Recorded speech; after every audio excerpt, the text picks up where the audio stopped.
தேவையான ஒரு சில விஷயங்களை மேற்கோள் காட்டுகிறேன். அல்லாஹ் நமக்கு கொடுத்த இந்த நேரத்திலே பரக்கத் செய்யட்டும். அதேபோன்று நோய் தடுப்புக்கான வழிகளை பெருமானார் என்னென்ன மாதிரியான வழிகாட்டுதலை சுன்னாவை சொல்லித் தந்திருக்கிறார்கள் என்பதையும் இந்த உரையின் ஊடாக நாம் தெரிந்து கொள்வதற்கு முயற்சிப்போம். நோயற்ற வாழ்வே குறைவற்ற செல்வம் என்றுதான் நாம் சொல்லி அல்லது கேட்டு வளர்ந்திருக்கிறோம். பெரிய செல்வம் எந்த செல்வம்? நம்மிடத்தில் இருக்கக்கூடிய அதிகாரமா அல்லது நாம் பயன்படுத்தக்கூடிய இன்ன பிற சாதனங்களா பொருட்களா என்றால் இல்லை. நமக்கு இருக்கக்கூடிய ஆரோக்கியம்தான் பெரிய செல்வம். ஆரோக்கியத்தை இழந்ததற்கு பிறகுதான் அது எவ்வளவு பெரிய மகத்தானது என்பதை நம்மிலே பலரால் புரிய முடிகிறது. ஆனால் நோய் பெருத்த காலத்திலே நாம் வாழுகிறோம். எங்கே திரும்பினாலும் ஏதாவது ஒரு நோயோடும் மாத்திரைகளோடும் மருந்துகளோடும் காலங்களை நேரங்களை கழித்து கொண்டிருக்கக்கூடிய சூழல். சஹாபாக்களில் ரொம்ப முக்கியமான ஒரு நபித்தோழர் ஹஜ்ரத் சையதுனா அபூதர் அல் கிஃபாரி ரலியல்லாஹு அன்ஹு. நாயகத்திற்கு ஆச்சரியம் கொடுத்த சஹாபாக்களில் இந்த சஹாபி முதன்மையானவர். காரணம் என்னவென்றால், ஹஜ்ரத் ஜிப்ரீல் அலைஹிஸ்ஸலாம் நபி ஸல்லல்லாஹு அலைஹி வஸல்லமை சந்தித்து வஹியை கொடுக்க வரக்கூடிய நேரத்தில் இவரை தனிப்பட்ட முறையில் விசாரித்து இவர் அபூதர் தானே என்று அவங்களே கேட்டு, உங்களுக்கு எப்படி தெரியும் இவர் அபூதர் என்று ரசூலுல்லாஹ் ஆச்சரியப்பட்டு, உங்கள்கிட்ட இவர் பிரபலமாக இருப்பதை விட எங்கள்கிட்ட மலக்குகளாக எங்களிடத்திலே ரொம்பவும் பிரபலமானவர், ரொம்பவும் அறிமுகமானவர் என்று சொல்ல, நபிகள் திருப்பி மடக்கி கேட்டார்கள், அப்படி என்ன அவர் பிரபலமானதற்கு என்ன காரணம்? மலக்குகளான உங்கள் வட்டத்தில் ஒரு மஷூரான ஒரு ஃபேமஸான ஒரு ஆளாக இருக்காருன்னா அப்படி என்ன அவர் செஞ்சிறாரு என்று நபி கேட்க, ஹஜ்ரத் ஜிப்ரீல் சொன்னார்கள், ஒன்றுமில்லை, காலையிலையும் சாயங்காலமும் ஒரு துவா ஓதுறாரு. அந்த துவா எங்கள்கிட்ட ரொம்ப அவரை முக்கியமான நபராக அல்லாஹ் ஆக்கி கொடுத்துட்டான். ஒரு ஃபேமஸான நபராக அவர் மாறி போயிட்டார் அப்படின்னு சொல்லிட்டு ஜிப்ரீல் அலைஹிஸ்ஸலாம் போயிட்டாங்க. அபூதர் ரலியல்லாஹு வந்த உடனே ஸல்லல்லாஹு அலைஹி வஸல்லம் கூப்பிட்டு கேட்டாங்க. ஜிப்ரீல் வந்தாங்க, வஹி விஷயமா பேசுனாங்க. இடையில உங்கள் பேச்சு வந்துச்சு, நீங்கள் ரொம்ப பிரபலமான ஆளாமே மலக்குகளிடத்தில், ஏதோ காலையிலையும் சாயங்காலமும் ஒரு துவா ஓதுறீங்களாமா, என்ன துவா அது அப்படின்னு ரசூலுல்லாஹ் கேட்க, அபூதர் கிஃபாரி ரலியல்லாஹு அன்ஹு அவர்கள் தான் ஓதுகின்ற துவாவை அப்படியே நபிக்கு முன்னால் படித்து காண்பித்தார்கள். ஹதீஸ் கிரந்தங்களிலே இந்த செய்தி பதிவாக இருக்கிறது. 10 விஷயத்தை ரசூலுல்லாஹ் இடத்திலே ஹஜ்ரத் அபூதர் ரலியல்லாஹு அன்ஹு இப்படி சொல்லி காட்டினாங்க. இந்த 10ஐயும் அல்லாஹ்ட்ட கேட்குறேன். அல்லாஹும்ம இன்னி அஸ்அலுக ஈமானன் தாஇமன் வ கல்பன் காஷிஅன் வ இல்மன் நாஃபிஅன் வ யகீனன் சாதிகன் வ தீனன் கையிமா. யா அல்லாஹ், ஈமானன் தாஇமா, நிரந்தரமான நம்பிக்கை எனக்கு கொடு. வ கல்பன் காஷியா, பயப்படக்கூடிய உள்ளத்தை கொடு. வ இல்மன் நாஃபியா, பயன் தரக்கூடிய கல்வியை கொடு. வ யகீனன் சாதிகா, உன் மீது நான் வைத்திருக்கக்கூடிய நம்பிக்கை உண்மையாக இருக்க வேண்டும். போலித்தனமான நம்பிக்கையாக இருக்கக்கூடாது, போலித்தனமான ஈடுபாடாக இருக்கக்கூடாது. உண்மையான நம்பிக்கை என்றால் கஷ்டத்துலேயும் சரி சந்தோஷத்துலேயும் சரி ஒன்றை மட்டும் தான் நான் சார்ந்து நிற்கணும். அந்த மாதிரியான போலி இல்லாத உண்மையான நம்பிக்கை. ஒதீனன் கையிமா, நிலையான மார்க்கம், என்னுடைய மார்க்கத்தில் நான் நிலையாக இருக்கணும். எந்த சந்தர்ப்பத்திலையும் அங்கிட்டு இங்கிட்டும் ஆடிடக்கூடாது. இந்த 5ஐயும் கேட்டுட்டு அடுத்த 5 கேட்குறாங்க. வஸ்அலுக தமாமல் ஆஃபியா வஸ்அலுக தவாமல் ஆஃபியா வஸ்அலுக ஷுக்ரானல் ஆஃபியா வஸ்அலுகல் கினா அனின் நாஸ். யா அல்லாஹ், ஆரோக்கியத்தை கொடு. நீ கொடுக்குற ஆரோக்கியத்தை பரிபூர்ணமாக கொடு. நீ கொடுக்குற ஆரோக்கியத்தை நிரந்தரமாக கொடு. நீ கொடுத்த ஆரோக்கியத்துக்கு நன்றி செய்கிற வாய்ப்பை கொடு. 10ஆவதாக முடிக்கிறாங்க, உலகத்தில் வாழும் பொழுது உன் நன்றி வேறு யாரிடத்திலும் எதிர்பார்க்காம என்னை வாழ வச்சிரு. எந்த காரியத்துக்கும் ஓன்ட்ட மட்டும்தான் நான் எதிர்பார்ப்பு என்பது இருக்கணும். உன்னை தாண்டி வேறையா அவங்க அதை செய்வாங்களா, இவங்க எதை செய்வாங்களா, இவங்க கூப்பிட்டுருவாங்களா, அவங்க நம்மளை முன்னிலைப்படுத்துவாங்களா, நம்மள்ட்ட எதுவும் கருத்து கேட்பாங்களா, நம்மளை உதாசீனம், எந்த எதிர்பார்ப்பும் எனக்கு வேண்டாம். ஓன்ட்ட மட்டும்தான் எதிர்பார்க்கணும். பொருளாதார ரீதியாகவும் சரி, மரியாதை நிமித்தமாகவும் சரி, நீ மட்டுமே எனக்கு கண்ணியத்தை தர வேண்டும், நீ மட்டுமே எனக்கான பொருளாதாரத்தை நிறைவு செய்ய வேண்டும். இந்த 10 விஷயத்தை அல்லாஹ் நான் கேட்குறேன்னு சொல்லி ஹஜ்ரத் அபூதர் ரலியல்லாஹு சொன்ன உடனே ரசூல் ஸல்லல்லாஹு அலைஹி வஸல்லம் சொன்னாங்க, ரொம்ப சிறப்பான விஷயம், தொடர்ச்சியாக கேளுங்க. சஹாபாக்களுக்கு சொல்லி கொடுத்தாங்க. இந்த 10 விஷயத்தில் பின்னால் இருக்கக்கூடிய 5மே ஆரோக்கியம் சம்பந்தப்பட்டது. யாரெல்லாம் ஆரோக்கியத்தை கூடன்னு கேட்டு முடிக்கல, தமாமான ஆரோக்கியம், பரிபூர்ணமான ஆரோக்கியம், நிறைவான நிரந்தரமான ஆரோக்கியம். கொடுத்த ஆரோக்கியத்துக்கு நன்றி செய்யக்கூடிய வாய்ப்பு. இது எல்லாமே சுற்றி சுற்றி சுற்றி சுற்றி ஆஃபியத்தோடு சம்பந்தப்படுகிறது. அப்படி என்றால் உலகத்தில் ஆரோக்கியமான வாழ்வு என்பது மிகப்பெரிய வரம், கொடை. அந்த கொடையை இன்று நம்மிலே பலர் இழந்து விட்டோம் அல்லது தொலைத்து விட்டோம் என்றுதான் நாம் பார்க்க வேண்டியது இருக்கிறது. பெருமானார் ஸல்லல்லாஹு அலைஹி வஸல்லம் அதற்கான அழகான வழிகாட்டுதலை நமக்கு கொடுத்திருக்கிறார்கள். ரசூலுல்லாஹ் சொன்னாங்க, புகாரி ஷரீஃபிலே பதிவாக இருக்கிறது, அஹ்மது ஷரீஃபிலே, முஸ்னத் அஹ்மதிலே பதிவாக இருக்கிறது. உங்களுக்கு ஏதாவது ஒரு பிரச்சனை என்றால், உடல் ரீதியான பிரச்சனை என்றால், நீங்கள் அதற்கான மருத்துவத்தை செய்யுங்கள். ததாவு யா இபாதல்லாஹ் ஃபஇன்னல்லாஹ லம் யலஅ தாஅன் இல்லா வலஅ லஹு தவாஅன் ஷிஃபாஅன். உலகத்தில் எந்த நோய் வந்தாலும் எப்படி நோய் வருதோ அதுக்கு உண்டான மருந்தையும் அல்லாஹ் வச்சிருக்கான். மருந்து இல்லாத எந்த நோயுமே கிடையாது. அதனால மருத்துவம் பாருங்க. நம்மள சில பேர் நினைக்கிறது உண்டு, கொடுத்தது அல்லாஹ் தானே, அவன் பார்த்துக்குவான், அவன் தீர்த்து கொடுப்பான், அவன் அந்த நோய்க்கு மருந்து கொடுப்பான் என்று சிலர் குருட்டு நம்பிக்கையில் பேசுவார்கள். அவர்களுக்கெல்லாம் பெருமானார் ஸல்லல்லாஹு அலைஹி வஸல்லம் காதில் விழுவதை போன்று சொல்கிறார்கள், ததாவு, மருத்துவம் செய்யுங்கள். உலகத்தில் எந்த நோய் இருந்தாலும் நிச்சயமாக மருந்து உண்டு. மருந்து இல்லைன்னு ஒரு நோய்க்கு கிடையாது. இந்த நோய்க்கெல்லாம் மருந்தே கிடையாதுங்க அப்படின்னு சொல்லவே முடியாது. எல்லா நோய்க்கும் மருந்து இருக்கிறது. கொஞ்சம் தாமதமாகலாம், ஆராய்ச்சியில் கொஞ்சம் காலம் பிடிக்கலாம், தேடக்கூடிய விஷயத்திலே கொஞ்சம் நேர தாமதம் எடுக்கலாம். அவ்வளவுதானே ஒழிய மருந்தில்லாத நோய் எதுவும் கிடையாது. ஒரு சஹாபி வந்தாங்க, ரசூலுல்லாஹ்ட்ட கேட்டாங்க. இப்னு மாஜாவில் இந்த ஹதீஸ் இருக்கிறது. அரைத்த யா ரசூலுல்லாஹ், எனக்கு நீங்கள் சொல்லுங்கள், நஸ்தர்கீஹா, எனக்கு ஏதாவது ஒரு நோயின்னா நான் அதற்கான மருத்துவத்தை எடுக்கிறேனே, மருந்தை தேடி போகிறேனே, இது கலா கதிருக்கு மாற்றமானதா இல்லையா? ஏன்னா நோயை கொடுக்கறது அல்லாஹ் தானே, நோய்க்கு ஷிஃபாவை தருவதும் அல்லாஹ் தான், நோய் தருவதும் அல்லாஹ் தானே. அப்போ அல்லாஹ் கொடுத்ததை நான் மீறி போகிற மாதிரி இருக்குதே அப்படின்னு ஒரு நபித்தோழர் பெருமானார் ஸல்லல்லாஹு அலைஹி வஸல்லம் இடத்துல கேட்டபொழுது ரசூலுல்லாஹ் சொன்னாங்க, சரிதான், நீங்கள் யோசிக்கிற யோசனை சரிதான் தெரியுது. ஆனால் நோயை கொடுத்த அல்லாஹ் நோய்க்கான மருந்தையும் வச்சிருக்கிறான். அந்த மருந்தை தேடி போகிறதும் கல்லா தான். அந்த மருந்தை தேடி நீங்கள் போகிறதும் அதற்கான மருத்துவத்தை எடுக்கிறதும் அல்லாஹ்வுடைய முடிவு தான். எனவே இதில் ஒன்றும் தப்பில்லை என்று பெருமானார் ஸல்லல்லாஹு அலைஹி வஸல்லம் அவர்கள் அந்த சஹாபியிடத்திலே சொல்லி தந்ததாக நாம் பார்க்கிறோம். ஆக நோய் எப்படி உண்மையோ அந்த நோய்க்கு மருந்தை தேட வேண்டும் என்பதையும் பெருமானார் ஸல்லல்லாஹு அலைஹி வஸல்லம் சொல்லி கொடுத்துருக்காங்க. அத்தோடு இல்லாமல் சில விஷயங்களை சொல்லி காட்டி இதெல்லாம் நீங்கள் ஃபாலோ பண்ணுங்கள், இதெல்லாம் எடுத்துக்கங்க, உங்களுக்கு நோய்க்கு நிறைய மருத்துவ குணங்கள் அதில் இருக்கிறது என்பதை ஸல்லல்லாஹு அலைஹி வஸல்லம் சொல்லி தந்தாங்க. அதில் முதன்மையானது என்ன என்றால், நம்ம வீடுகளில் எல்லா வீடுகள்லையும் இருக்க வேண்டிய பொருள். ஒரு காலத்தில் அந்த அஞ்சரை பெட்டின்னு ஒன்று வச்சுருப்பாங்க, மருந்து சம்மந்தப்பட்ட விஷயங்கள்லாம் இருக்கும். அதெல்லாம் இன்றைக்கி இல்லாமல் எல்லா வீடுகளுடைய அலமாரிகளிலும் நல்ல பெரிய பெரிய பாட்டில்கள் இருக்கிறது, பெரிய பெரிய மாத்திரைகள் குப்பிகள் இருக்கிறது இல்லையா?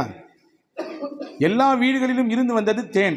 ஆனால் இன்னைக்கு எப்போவாவது தேவைக்கு வாங்கக்கூடிய பொருளாக மாறிப்போச்சு. பெருமானார் ஸல்லல்லாஹு அலைஹி வஸல்லம் சொன்னார்கள், தேனில் இருக்கக்கூடிய மருத்துவ பயன்கள் எவ்வளவு இருக்கிறது தெரியுமா? இன்னைக்கு அதை ஊர்ஜிதப்படுத்துது இன்றைய மருத்துவ உலகம். பெருமானார் ஸல்லல்லாஹு அலைஹி வஸல்லம் சொன்னார்கள், குர்ஆன் சொல்கிறது, தேனிகளின் வயிற்றிலிருந்து வெளியாகக்கூடிய அந்த பானம், அந்த பானத்திலே பல்வேறு நோய்க்கு மருந்து இருக்கிறது. குர்ஆனினுடைய வார்த்தை, குர்ஆனின் வார்த்தை பொய்யாகாது. யஹ்ருஜு மின் புத்தூனிஹா ஷராபும் முக்தலிஃபுன் அல்வானுஹு ஃபீஹி ஷிஃபாஉல் லின்னாஸ். தேன் ஒரே கலரில் இருக்கிறது இல்லை, ஒரே நிறத்தில் இருக்கிறது இல்லை, பலதரப்பட்ட நிறங்கள் இருக்கிறது தேனிலே. அப்போ அந்த பலதரப்பட்ட அந்த வடிவத்திலே அந்த அந்த கலரில் இருக்கக்கூடிய வண்ணத்தில் இருக்கக்கூடிய அந்த தேன் அதிலே பல நோய்க்கு மருந்து இருக்கிறது என்று அல்லாஹ் குர்ஆனிலே சொல்கிறான். ஒரு சஹாபி வந்தாங்க ரசூலுல்லாஹ், புகாரி ஷரீஃபிலே ஹதீஸ் இருக்கிறது, சையதுனா அபூ சயீத் அல் குத்ரி ரலியல்லாஹு அன்ஹு அறிவிப்பு. ஒரு நபித்தோழர் கேட்டார், இந்த மாதிரி என்னுடைய சகோதரருக்கு கடுமையான வயிற்று வலி, அவர் கடந்து புரள்றாரு. சில வழிகள் இருக்கிறது, எல்லாருக்கும் வலி தான், அதில் மாற்றுக்கிறது இல்லை.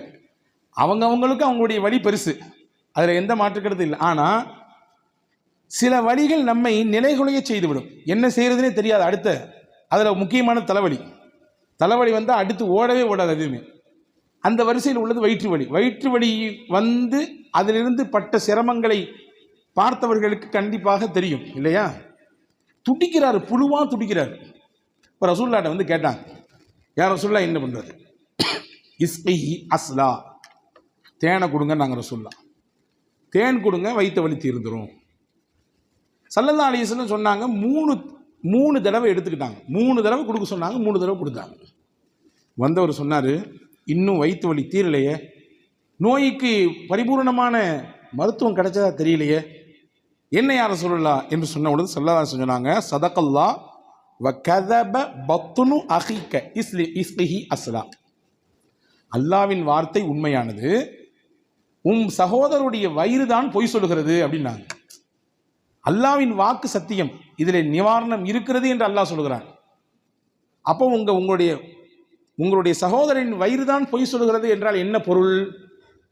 இன்னைக்கு மருத்துவர்கிட்ட ஏதாவது ஒரு பிரச்சனைனா போகிறோம், போயிட்டு அவங்க கொடுக்கக்கூடிய மருந்து மாத்திரை எடுத்துக்கிறோம். ஒரு 2 நாளில் மறுபடியும் அந்த நோய் சரியாகலை. போய் மருத்துவர்கிட்ட சொல்கிறோம், என்னங்க டாக்டர் நீங்கள் கொடுத்தீங்க மருந்து, இம்புடுகான ஃபீஸ் கொடுத்துருக்கேன், இவ்வளோ மருந்து வாங்கியிருக்கேன், ஆனால் எனக்கு நிவாரணமே கிடைக்கலையே என்று நாம் அங்கலாய்ந்து கொண்டால் உடனே அவர் திருப்பி சொல்வார், கொடுத்த கோர்ஸை முடித்தீர்களா என்று கேட்பார். எத்தனை நாள் உங்களுக்கு கோர்ஸ் கொடுத்தேன்? 5 நாள் கொடுத்துருக்கிறேன். 5 நாள் நீங்கள் உண்ண வேண்டும், அதுக்கடுத்து வாங்க, அதில் ஏதாவது பிரச்சனை இருந்துச்சுன்னா அடுத்து உங்களுக்கு மாற்று மருந்து தரலாம். 2 நாளில் 6 வேளை எடுத்துட்டு வந்து எனக்கு சரியான சொன்னால் எப்படி சரியாகும்? கேட்பாரா? கேட்க மாட்டாரா? அதே மாதிரி இப்பொழுது அந்த சகோதரருக்கு இருந்த அந்த வயிற்று வலிக்கு 3 தடவை கொடுத்தால் சரியாகாது என்ற நிலை, அடுத்து இன்னும் 2 தடவை கொடுக்க வேண்டும் என்பதுதான் நிலைப்பாடு. ரசூலுல்லாஹ் சொன்னாங்க, அல்லாவின் வார்த்தை சத்தியம், தேன்ல நிவாரணம் இருக்குது, ஷிஃபா இருக்குது, எந்த அளவுக்கு எடுக்கணும், எத்தனை தடவை எடுக்கணும் என்ற முறையை சொல்லிக் கொடுத்து கூட 2 தடவை போய் கொடுங்க என்று சொன்னார்கள். ஹதீஸ்ல வருது, அடுத்து 2 தடவை அவருக்கு கூட்டப்பட்டது, அவருடைய வயிற்று வலி தீர்ந்து போனது. இப்போ தேனிலே பெரிய மருத்துவ குணம் இருக்கிறது. சிறுவர்கள் முதல் பெரியவர்கள் வரை எல்லோரும் பயன்படுத்தத்தக்க ஒரு மகத்தான மருத்துவ குணத்தை அல்லாஹ் வைத்திருக்கிறான். மன அழுத்தத்திலிருந்து, செரிமான பிரச்சனையிலிருந்து, இன்னும் சொல்ல போனால் மாரடைப்பு போன்ற மிகப்பெரிய நோய்களுக்கும் கூட தேனில் மருத்துவ குணம் இருக்கிறது. இன்னும் கூடுதலாக மருத்துவர்கள் சொல்கிறார்கள், இன்றைக்கு உலகத்தில் மிகப்பெரிய நோயாக உருவெடுத்திருக்கக்கூடிய கேன்சர், புற்றுநோய்க்கும் மருந்தை அல்லாஹ் தேனில் வைத்திருக்கிறான்.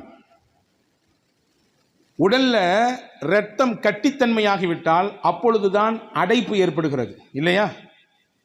இருதயத்திற்கு போகக்கூடிய அந்த குழாயிலே அந்த இரத்தம் கட்டித்தன்மை ஏற்பட்டு போனால் அப்பொழுதுதான் அங்கெங்கே பிளாக் உருவாகுது, அதுக்கு பின்னாடி ஏதாவது வலி ஏற்படுகிறது, அதற்கு பிறகு நாம் மருத்துவரை அணுக வேண்டிய சூழல் இருக்கிறது. தேனினுடைய இயற்கையான தன்மை என்னது? அல்லாஹ் ஒன்றில் ஷிஃபா இருக்கிறது என்று சொன்னால் நாம் அதை தேட வேண்டும். விஞ்ஞான உலகமும் மருத்துவமும் அதை நோண்டி எடுக்கிறது. இதில் இறைவன் ஷிஃபா என்றால், நிவாரணம் என்றால் நிச்சயம் இதில் 1000 இல்லை லட்சக்கணக்கான செய்திகள் இருக்கும். மருத்துவ உலகம் தோன்றுகிறது. இரத்தத்தை உறைய விடாமல் பாதுகாக்கக்கூடிய தன்மையை இயற்கையிலேயே தேனில் இறைவன் வைத்திருக்கிறான். அவர் இரத்தம் உறையாமல் இருப்பதற்கு நீங்கள் பாருங்கள், இருதய நோயாளிகளை பாருங்கள், தினசரி ஒரு மாத்திரை அவர்கள் போட்டுக்கொண்டே இருக்க வேண்டும். எதற்கு என்றால் இரத்தம் உறைந்து விடக்கூடாது, இரத்தம் தின்னாயிடக்கூடாது, ரொம்ப கட்டியாயிடக்கூடாதுன்றதுக்காக வேண்டி அந்த மாத்திரையை போட்டே இருப்பாங்க. அது அந்த இரத்தத்தை தண்ணி போன்ற அமைப்பிலேயே வைத்திருக்கும். தேனுக்கு அல்லாஹ் கொடுத்த மருத்துவம் என்னவென்றால், மகத்துவம் என்னவென்றால், இரத்தத்தை கட்டியாக ஆக்காத விதத்திலே அல்லாஹ் அது செயல்படுவதற்கான வாய்ப்பை அங்கே கொடுத்திருக்கிறான். இப்படி பலவிதமான மருத்துவ குணங்களை பெற்றதுதான் தேன். எனவேதான் பெருமானார் ஸல்லல்லாஹு அலைஹி வஸல்லம் பல நேரங்களிலே நோயாளிகளாக வரக்கூடிய சஹாபாக்களுக்கு தேனை வழங்கியிருக்கிறார்கள் என்பதாக நாம் ஹதீஸிலே பார்க்கிறோம். அப்ப தேன் என்பது ரசூலுல்லாஹ் சொன்ன ஒரு மருத்துவ பயன்மிக்க ஒரு பொருள். அதே போன்று இன்னைக்கு நம்முடைய பகுதிகளில் கிடைக்காது, ஆனால் அரபு நாடுகளிலே கிடைக்கிறது. ஒட்டகப்பால், ஒட்டகத்தினுடைய சிறுநீர். இன்னைக்கு பல வகைகளிலே நோய், குறிப்பாக புற்றுநோய் வருகிறது. அந்த புற்றுநோய்களின் வரிசையிலே ஒன்றுதான் ஸ்கின்ல வரக்கூடிய புற்றுநோய், தோலில் வரக்கூடிய புற்றுநோய். அதுவும் இன்றைக்கு சர்வசாதாரணமாக நம்முடைய ஊர்களிலேயே அதிலே பாதிக்கப்பட்ட நபர்களை நம்மால் பார்க்க முடிகிறது. சவுதியிலே ஒரு பெரிய யூனிவர்சிட்டி இருக்கிறது, கிங் அப்துல் அசீஸ் யூனிவர்சிட்டி. அந்த யூனிவர்சிட்டியிலே ஒருவர் பேராசிரியராக இருக்கிறார். அவருடைய பெயர் பாதன் குர்ஷித் என்று சொல்லக்கூடிய ஒரு பெண்மணி. இந்த அம்மா அந்த பல்கலைக்கழகத்தினுடைய முக்கியமான ஆய்வுத்துறை பேராசிரியர். இந்த அம்மா என்ன செய்றாங்கன்னா, ஒரு ஹதீஸை எடுத்து, ரசூலுல்லாஹ் சொன்ன ஒரு ஹதீஸை எடுத்து ஆய்வு செஞ்சு அதுலேருந்து ஒரு ரிப்போர்ட்டை கொடுக்குறாங்க. என்ன ஹதீஸு? நபி இடத்துல ஒரு கூட்டம் வந்தது, மதீனாவுக்கு வந்தாங்க. அவங்கள தோல்ல சொறி சிரங்கு இந்த மாதிரியான பிரச்சனையோடு வர்றாங்க. சொறி சிரங்குன்னா உங்களுக்கு புரியும்னு நினைக்கிறேன். தோலெல்லாம் ஒரு விதமான ஒவ்வாமை ஏற்பட்டு, அலர்ஜி ஏற்பட்டு வித்தியாசமாக இருக்கும் அவங்களுடைய தோல். எப்போதுமே அப்படி அரிச்சுக்கிட்டே இருக்குது கை காலெலாம். அவங்களுடைய முகத்திலிருந்து அவங்களுடைய கை காலிலேருந்து எல்லாம் டிஃப்ரெண்ட்டாக இருக்குது. இப்போ ஸல்லல்லாஹு அலைஹி வஸல்லம் பார்த்து கூப்பிட்டாங்க, இஷ்ரபு மின் அல்பானிஹா வ அபுவாலிஹா. நீங்கள்லாம் போங்க, ஒட்டகத்தினுடைய பாலையும் குடிங்க. ஒட்டகத்தின் பாலிலும் நிவாரணம் இருக்குது, ஒட்டகத்தினுடைய சிறுநீரிலும் நிவாரணம் இருக்கிறது என்று பெருமானார் ஸல்லல்லாஹு அலைஹி வஸல்லம் சொன்னாங்க. இங்கே பாலில் நிவாரணம் இருக்குது அப்படின்னு சொன்னதில் ஒரு யோசிக்க முடியுது, அதை கொஞ்சம் உள்வாங்கிக்க முடியுது. சிறுநீரில் எப்படி நிவாரணம்? இந்த அம்மா யோசிக்க ஆரம்பித்தாங்க. ஒட்டகத்தின் சிறுநீரை எடுத்து ஆய்வுக்கு உட்படுத்தினார்கள். சற்றேறக்குறைய பல்லாண்டுகள் இந்த ஆய்வுகள் தொடர்ந்தது.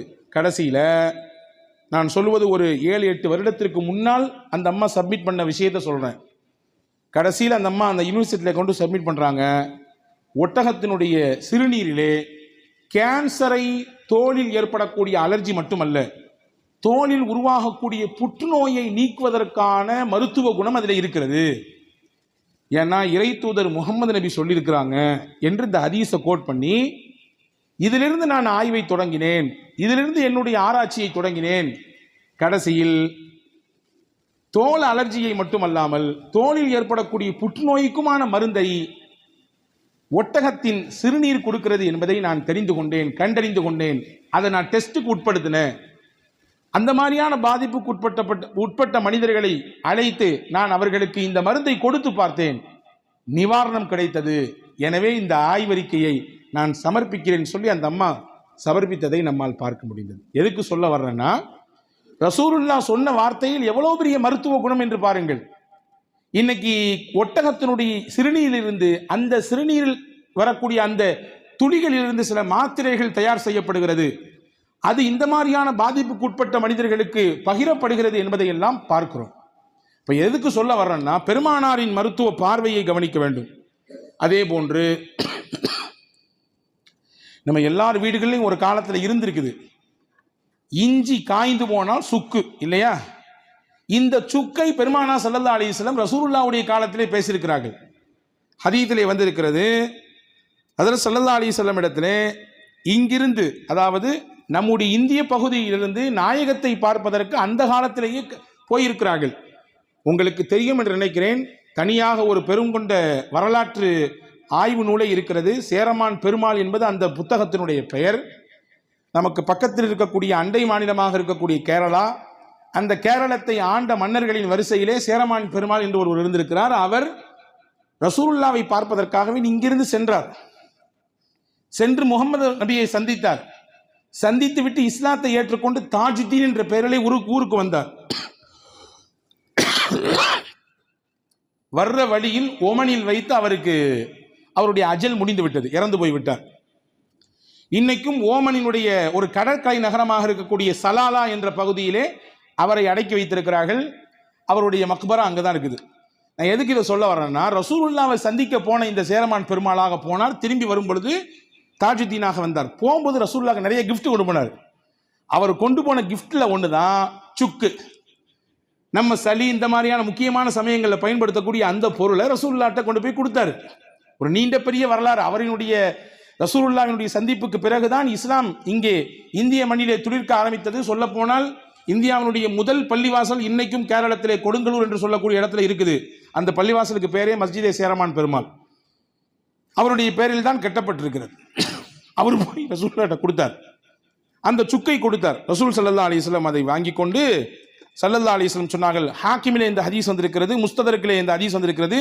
சையதுனா அபூ சயீத் அல் குத்ரி ரலியல்லாஹு அன்ஹு அவர்கள் சொன்னார்கள், அலைக்கும் பிஹாதல் ரூதில் ஹிந்தி, இந்தியாவிலிருந்து வந்திருக்கக்கூடிய இந்த குச்சியை நீங்கள் வைத்துக் கொள்ளுங்கள், பயன்படுத்துங்கள். இதில் நிறைய ஷிஃபா இருக்குது. ஃபஇன்ன ஃபீஹி சபஅத்து அஸ்ஃபியத்தின், 7 விதமான நிவாரணங்கள் இதில் கிடைக்கிறது என்று பெருமானா ஸல்லல்லாஹு அலைஹி வஸல்லம் நம்முடைய நகரத்திலே நம்முடைய ஊரிலே பயன்படுத்தப்படக்கூடிய சுக்கை பற்றி பேசியிருக்கிறார்கள் என்பதாக நாம் பார்க்கிறோம். இன்னைக்கும் பார்க்குமா இல்லையா? கடுமையான நெஞ்சிச்சலி இருப்பவர்களுக்கும் கூட சுக்கினுடைய பயன்பாடு இன்னைக்கு வரைய அலோபதி மருந்துகளிலே நாம் நம்முடைய நேரங்கள் கழிந்தாலும் கூட நாட்டு வைத்தியம் என்ற பெயரிலே கை மருந்து என்கின்ற பெயரிலே அதை கொடுப்பதையும் அதை பயன்படுத்துவதையும் வளமையாக வைத்திருக்கிறோம் இல்லையா? அப்ப இதை பற்றி பெருமானா ஸல்லல்லாஹு அலைஹி வஸல்லம் அவர்கள் பேசினார்கள். அதே போன்று பேரிச்சம்பழத்தில் இருக்கக்கூடிய மருத்துவ தன்மையை பற்றி ரசூலுல்லாஹி ஸல்லல்லாஹு அலைஹி வஸல்லம் அவர்கள் சொன்னார்கள். திருக்குரான் ஸ்லாகித்து பேசக்கூடிய பழங்களில் ஒன்று பேரிச்சம்பழம். திருக்குரான் ரொம்பவும் விரிவாகவும் அதே நேரத்திலே ரொம்ப புகழ்ந்து பேசக்கூடிய பழங்களிலே ஒன்று பேரிச்சம்பழம். பெருமானா இன்னைக்கு சொல்லுகிறார்கள், உலகத்தில் ஒருவருக்கு உணவே இல்லை, வெறும் தண்ணீர் மட்டும்தான் இருக்கிறது, பேரிச்சங்கனிகள் மட்டும்தான் இருக்கிறது. இதை வைத்துக்கொண்டு பல நாட்கள் அவரால் வாழ முடியும். ஏன்னா உடலுக்கு தேவையான பல சத்துக்களை தண்ணீரிலிருந்து எப்படி உடல் பெற்றுக்கொள்கிறதோ அதே போன்று பேரிச்சங்கனியிலிருந்து பெற்றுக்கொள்ளும். தேவையான பல்வேறு விதமான சத்துக்கள் பேரிச்சம்பழத்திலிருந்து கிடைத்துவிடும் என்றார்கள். எனவே பேரிச்சம்பழத்தை பற்றி பெருமானா ஸல்லல்லாஹு அலைஹி வஸல்லம் பேசினார்கள். அதிலும் குறிப்பாக அஜ்வா என்று சொல்லப்படக்கூடிய மதீனத்து பழமாக இருக்கக்கூடிய அந்த பழத்தை பற்றி பெருமானா ஸல்லல்லாஹு அலைஹி வஸல்லம் சொல்லும்போது சொன்னாங்க, யார் ஒருவர் தினசரி காலையிலே 7 அஜ்வா பழத்தை சாப்பிட்டு விட்டாரோ, சஹீஹுல் புகாரியிலே வந்திருக்கிறது, அன்றைய நாள் முழுவதும் அவருக்கு எந்த விஷமும் பாதிப்பை ஏற்படுத்தாது. எவ்வளவு பெரிய விஷம் தரக்கூடிய வஸ்து ஒரு உயிரினம் தாக்கிவிட்டாலும் அதனுடைய பாதிப்பு அவருக்கு ஏற்படுத்தாது. அது மட்டுமல்ல, சூனியம் செய்தாலும் அந்த சூனியத்தினுடைய பாதிப்பும் கூட அவருக்கு ஏற்படாது. அது மட்டுமல்ல, இருதய நோயாளிகள் உண்ணுவதற்கு மிக தகுதியான பழமாக அஜ்வா பழம் இருக்கிறது என்று நபிகள் பெருமானா ஸல்லல்லாஹு அலைஹி வஸல்லம் சொன்னார்கள். சஅத் ரலியல்லாஹு அன்ஹு என்கின்ற நபி தோழர், அவர் உடம்பு சரியில்லாமல் இருந்தார், நெஞ்சு வலி இந்த மாதிரியான பிரச்சனையில் இருக்கும் பொழுது ஸல்லல்லாஹு அலைஹி வஸல்லம் அவர்கள் அவருடைய வீட்டுக்கு போனாங்க. போய் அவருடைய நெஞ்சிலே கை வைத்து தடவி கொடுத்து விட்டு சொன்னார்கள், அல் ஹாரிஸ் இப்னு கிலாதா என்று ஒருவர் இருக்கிறார், அவர் மிகச்சிறந்த மருத்துவம் படித்திருக்கிறார், மருத்துவம் தெரிந்தவராக இருக்கிறார், அவரிடத்துல போய் 7 அஜ்வா பழத்தை வாங்கி வந்து அதை கரைத்து அந்த சாறை இவருக்கு கொடுங்கள், இவருடைய இந்த நெஞ்சு வலி தீர்ந்துவிடும், இந்த பாதிப்பிலிருந்து இவர் மிக விரைவிலேயே வெளியே வரக்கூடும் என்று பெருமானார் ஸல்லல்லாஹு அலைஹி வஸல்லம் அவர்கள் சொல்லிக் கொடுத்தார்கள். ஆக இப்படி நமக்கு கைகளில் கிடைப்பதற்கு உரிய சில பொருட்களை வைத்து அதில் இருக்கக்கூடிய பிரம்மாண்டமான மருத்துவ பயன்களை பற்றி பெருமானார் ஸல்லல்லாஹு அலைஹி வஸல்லம் பேசினார்கள். சின்ன சின்ன விஷயம்தான், அதை செய்வதன் வழியாக என்ன பெரிய பலன் கிடைக்கும் என்பதை இந்த உலகத்திற்கு உத்தம நபி ஸல்லல்லாஹு அலைஹி வஸல்லம் அவர்கள் கற்றுக் கொடுத்தார்கள். முஸ்லிம்களாக இருக்கக்கூடிய நாம் தாடி வைக்கிறோம் இல்லையா? இது நாயகத்தினுடைய உன்னதமான சுன்னத்துகளிலே ஒன்று.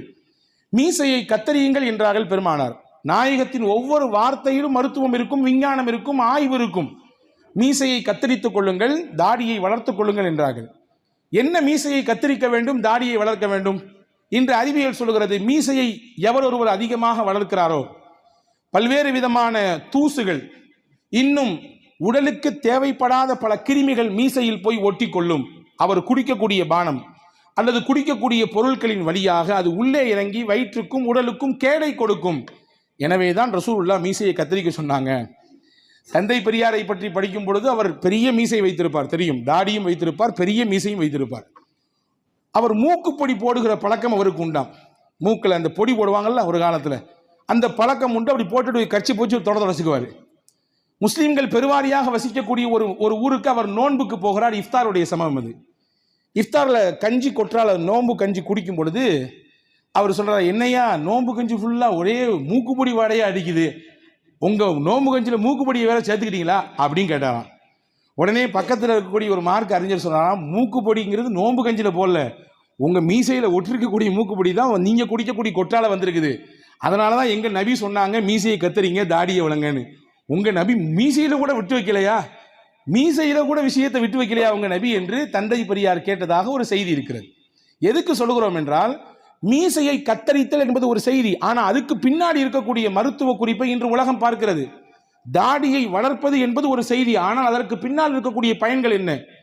தொண்டை சார்ந்த பிரச்சனைகள், குறிப்பாக தொண்டையில் வரக்கூடிய பல்வேறு விதமான நுண்கிருமிகளை தடுத்து நிப்பாட்டக்கூடிய வேலையை தாடி செய்கிறது. மட்டுமல்ல, முகத்தில் இந்த சர்மத்தில் ஏற்படக்கூடிய பல்வேறு விதமான பிரச்சனைகளுக்கு அதை தடுக்கக்கூடிய தடுப்பானாக தாடி இருக்கிறது.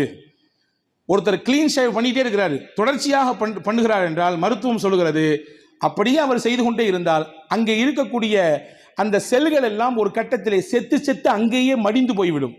இதனால் அவருடைய ஸ்கின்னுக்கு பல இடையூறு ஏற்படக்கூடும். அதாவது தடிமனாக ஆகிவிடும்.